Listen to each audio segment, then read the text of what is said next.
And you're probably going to call me a little bit old-fashioned, because I think if a news network promoted themselves as the most trusted name in news, you'd expect them to be A, trustworthy, and B, presenting actual news. I mean, if they didn't do that, then it would be reasonable to say they're misleading their audience, wouldn't it? But that's exactly what the cable news network, better known as CNN, have been doing. One of their operatives has just been caught admitting the network is effectively just a propaganda machine for the left.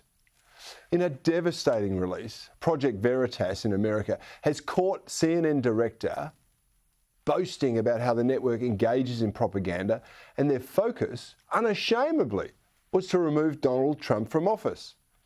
They did this in a two-pronged attack. Firstly, they would concoct stories about Trump to portray him in a negative light.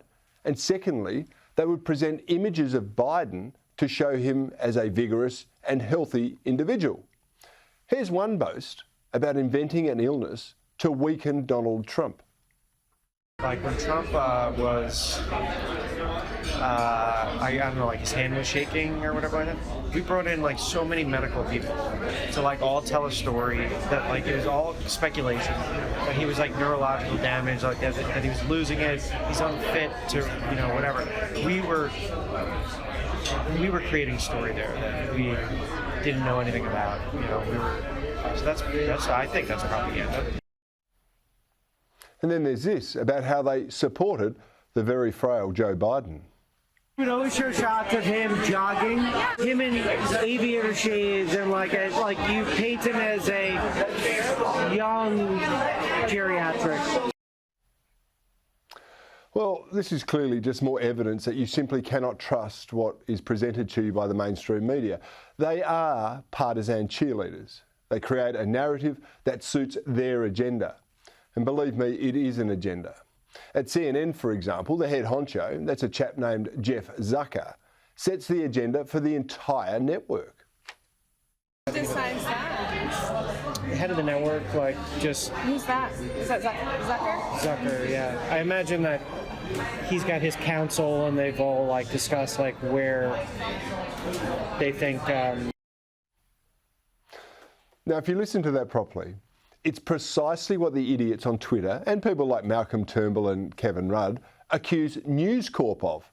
That's the owner of this network.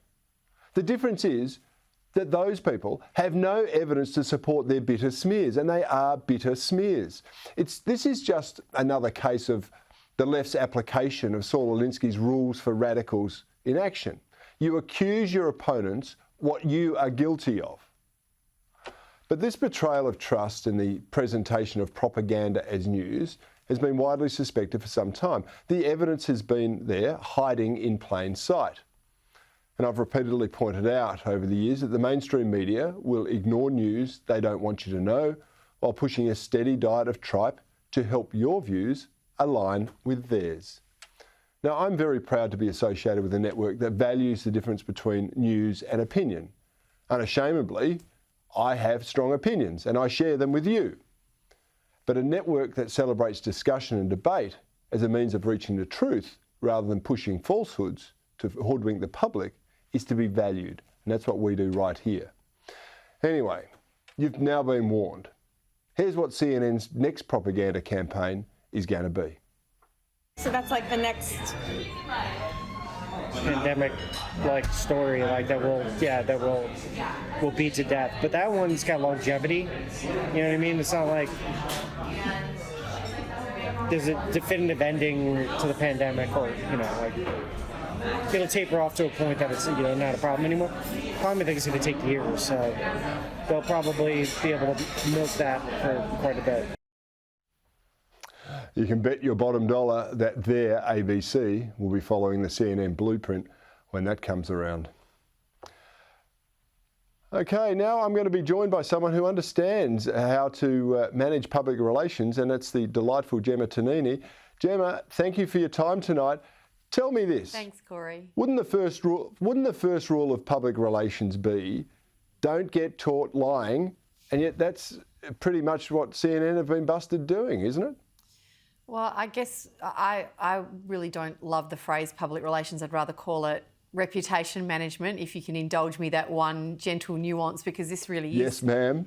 Everything about a news organisation is about reputation. A news organisation trades on its credibility, on its transparency. And I keep coming back to this one thing, Corey, that every journalist who is in this profession is obliged to deliver under their code of ethics, if that even stands for something anymore, is fairness and accuracy. Fairness and accuracy. Fairness can be, I suppose, a little bit more objective, I guess, in 2021, but accuracy isn't objective. Accuracy is about truth. And what we've seen in this video, this stuff that's been released today, and thank goodness for Project Veritas, they're doing incredibly important work. It just goes to show why most people are sceptical of mainstream media, why journalists, particularly in the US, it's so much more toxic over there, are morphing into activists.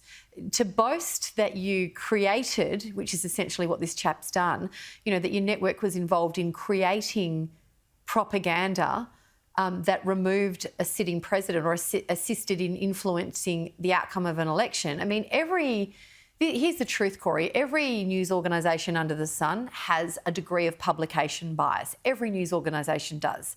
That's to deny that is simply naive. But the difference is you can have a publication bias, but it doesn't stop you from being a journalist, and it doesn't stop the news editors from being news editors. I worked for 10, 11 years in commercial news before I left and started my firm. So I'm not talking from a place of never having worked in the industry. Publication bias is simply par for the course. Like, for example, a law firm might have a particular bias towards, a political bent, or any other firm might have a bias toward a political bent. But that's entirely legitimate, isn't it? Correct, that's absolutely. Okay, that's allowed. You know what you're dealing with. And you understand that the opinion that's going to come that way is going to support that agenda. Right. But they don't make stuff up that is completely untrue. And CNN have been busted doing that. They've been caught red-handed. They've been caught with their hand in the cookie jar. And the other part of this, Corey, is not just the sin of omission, but the sin of commission, or the sin of omission, rather. And that is not reporting the full story. And what's absolutely staggered me today is how large chunks of the media have conveniently forgotten that, particularly in the Australia Post saga, that was started by Labor. Labor were well on that bandwagon from day one, bringing up the watches, saying her position was untenable. And where has that been in the reportage of the last 48 hours? All we've seen, particularly from the ABC, is, dressed in white for suffragettes and this blistering attack on Scott Morrison for his bullying. I mean, that's, in my view, the behaviour of the Prime Minister is a legitimate part of that story, but not to the exclusion of everything else, and not to this post-truth revisionism that says that the Labor Party and the opposition was completely, uninvolved in that saga. I mean, that's an example of the sin of omission that affects the truthful telling of a story that's important in the national narrative.